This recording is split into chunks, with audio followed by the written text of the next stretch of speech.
In this lesson, let us now do number sequence. Toda kuita number sequences. So a number sequence is a list of numbers arranged in a specific order or a pattern.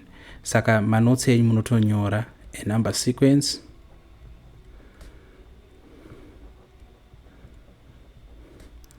is a list of numbers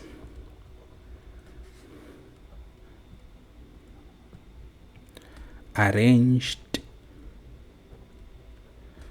in a specific order or pattern.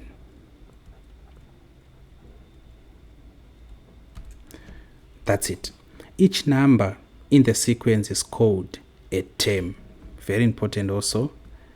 Saka example panapa would be 2, 4, 6, 8. That's a sequence. Kana kuti mnogona kuti 1, 3, 5, 7 zichenda. Saka it's tine a list of numbers are arranged in a specific kana kuti particular order or pattern. Ndozvirungoitika hapo. So kana tichitaura pamusoro pe-term, each number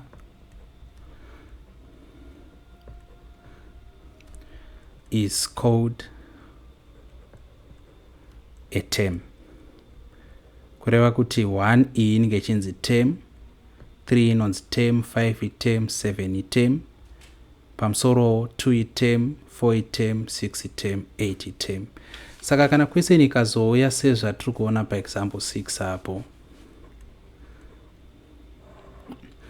ichiti complete the following number sequence. Tapiwa 1, 5, 9, panapa ndo patiri kunzi tiise number iri missing, then apo is 17. Saka basa ratinofanirwa kuita panapa kurecognize the particular patterns kana kuti the relationship iripo between numbers. Muri kuzona zvakafanana nepano tikatarisa 1, 5 na9, tiri kuona kuti 1 unoyu tikati 1 plus 4 tinowana 5, tikati 5 plus 4 tinowana 9, ko tikati 9 plus 4 tinowana chi 9, 10, 11, 12, 13 tinowana 13. Tikazoto futi 13 plus 4 towana 17. Saka we looked at the difference between each number. Tiri kutarisa pakati pemanamba. Chii chiripo pakati pa 1 na 5 kana kuti pakati pa 5 na 9. Iyoyo relationship iyoyo ndo ichazotiudza kuti saka next number yedu tinongaiwana sei. So to get the missing number, we add 4 to the previous number to get the next number. 1 plus 4 ndi 5, 5 yacho plus 4 ndi 9, kureva kuti 9 tofanga kuiti plus 4 kuti tiwane the next number which is 13. 13 plus 4 ichitipawo chi 17. That's how it's done. Now let us do number 2. So yanga iri number 1. Tsokororo ine simba vakuru vanodaro.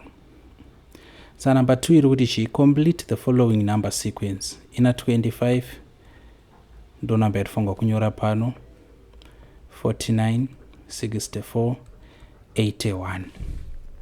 Saka kana yadai so manje tinofanirwa kutangirawo kumucheto uku tichidzoka. Muri kuzviona kuti tizokwanisa kuona kuti chii chiri kuitika. Saka kuti tiwane 25 tikati 5 times 5 tinowana 25. Panapawo tikati 7 times 7 tinowana 49. 8 times 8 tinowana 84. Muri kuona pattern yari iripo 9 times 9 tinowana 81.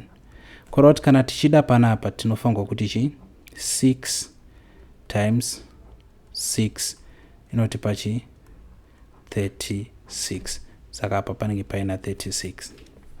Saka kukosha kwakaita example number 2 iri kutiudza kuti it's not always the case kuti tofanirwa kutsvaga tiine fungidziro yekuti pamwe tofanirwa kuadda kana kusubtracta. Dzimwe nguva ticha multiply, dzimwe nguva ticha divide. Apa ndo panoshanda zvatinodzidza kumaths nguva dzese. Maths dzinoda kuwekwa. Saka kuti muzvinzwisise izvi, zvinyatso kupinda, itai practice exercise 6 number 1 kusvika number 12. Ndokuti munyatso kuona matrix ese aripo. Patinodzidzisa tinongokuintroducai kuye topic.